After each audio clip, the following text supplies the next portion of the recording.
Hey guys, last night was the big show. 6 weeks ago, I did an episode about Robin Williams being a joke thief. And in that video, I talked about how I started a stand-up comedy class. And after 6 weeks, I had my big showcase. So it all led up to last night. And rather than just tell you about last night, I'm gonna show you in about 5 seconds. The thing is, this channel isn't just about motorcycles. It's about the people that ride them. And this episode specifically is gonna be an insight into me and my life.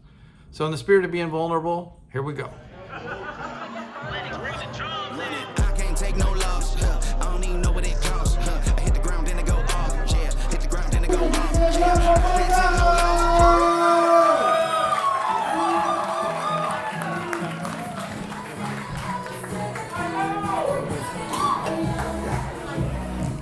loss. Woo! All right, good to see everybody here. It's a nice full house. Welcome to the Comedy Arena.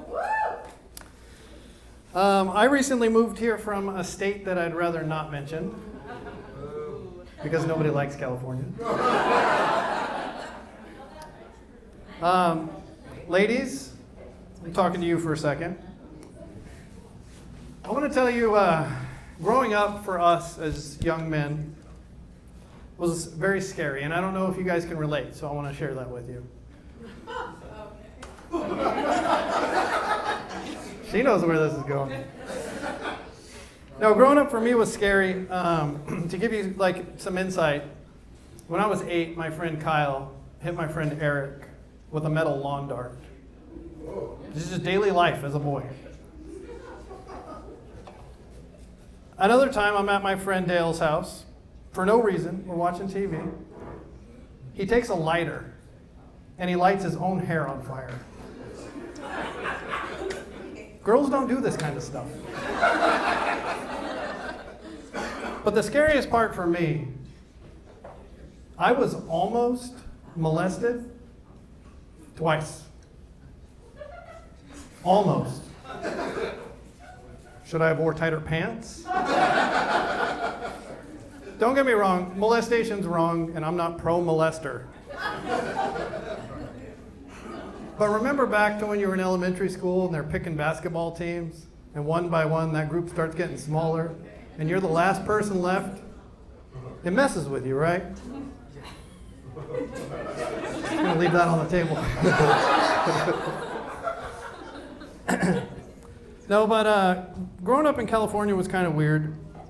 That was when I went through puberty, and obviously puberty is weird for guys and girls, right? You start growing hair in weird places, your voice starts to crack a little bit. And then finally I had my first sexual experience with a woman. And all anybody wanted to focus on was the fact that she lived in a tent.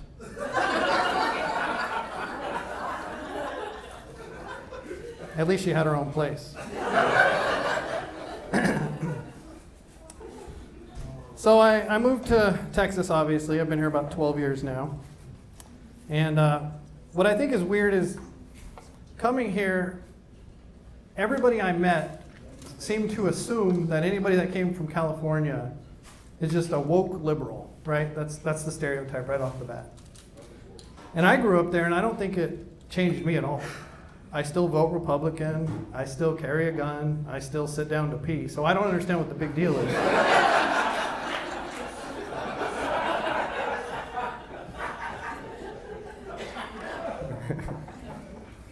No, but moving here, I started dating again, and I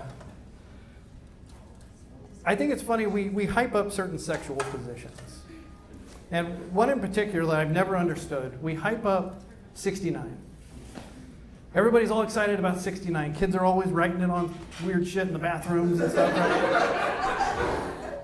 But the thing with 69 is nobody ever tells you it's not designed to happen in a car.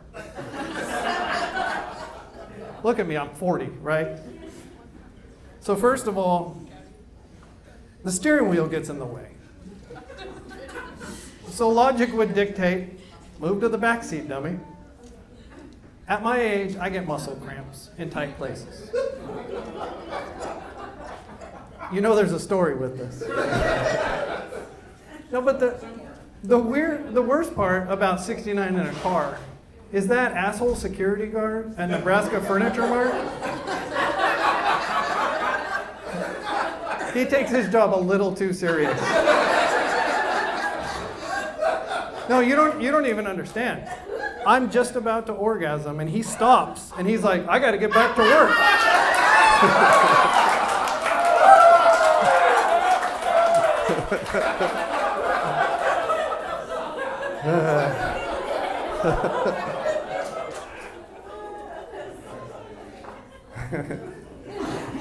Speaking of cars, I have 3 kids, and there's a connection.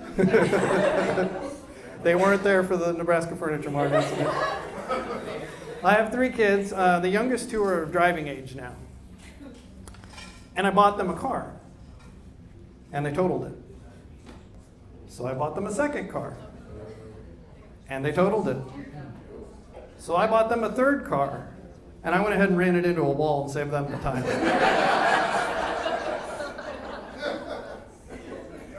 My oldest daughter, though, she recently came out and told me she was lesbian. And it's great, I fully support her. But I'd be lying if I said it wasn't hard having a lesbian daughter. And here's why. We now bond over women that we find attractive in movies. Not sure that's a father-daughter moment. Every day I'm finding something new that I support, an extension of supporting my daughter. But the hardest part for me in having a lesbian daughter is she now has more experience with women than I do.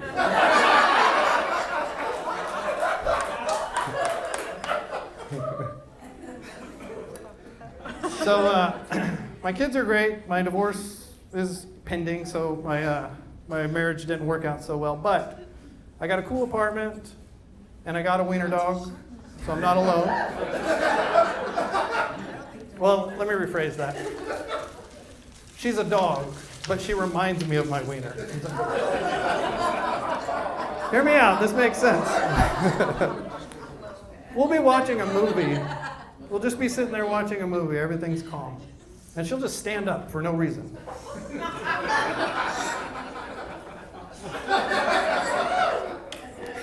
Every morning I wake up, and there she is, looking at me, ready to go. But the other thing is, every 2 weeks, I have to shave her, otherwise it's just out of control. No, I love my dog. It's kind of stupid though, because she's so scared of everything. I'm like her emotional support person at this point. She's afraid of loud noises when we go outside. She's afraid of windy days. And she's afraid of me when I sing while I'm watching Frozen. But through all of this, I realized in dating, I've simplified the dating process, and I think anybody out there single can relate to this. Imagine if instead of Tinder and Hinge and all this crap, imagine if the dating process was more like a petting zoo.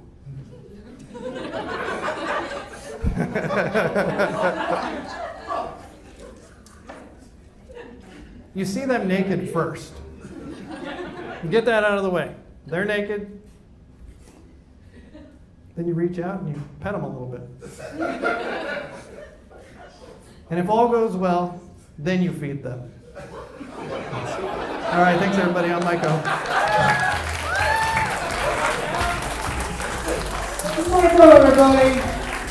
All right, if you guys found that video entertaining at all, you got any enjoyment out of that video, please make sure you subscribe and let your friends know about this channel because we're only going up from here.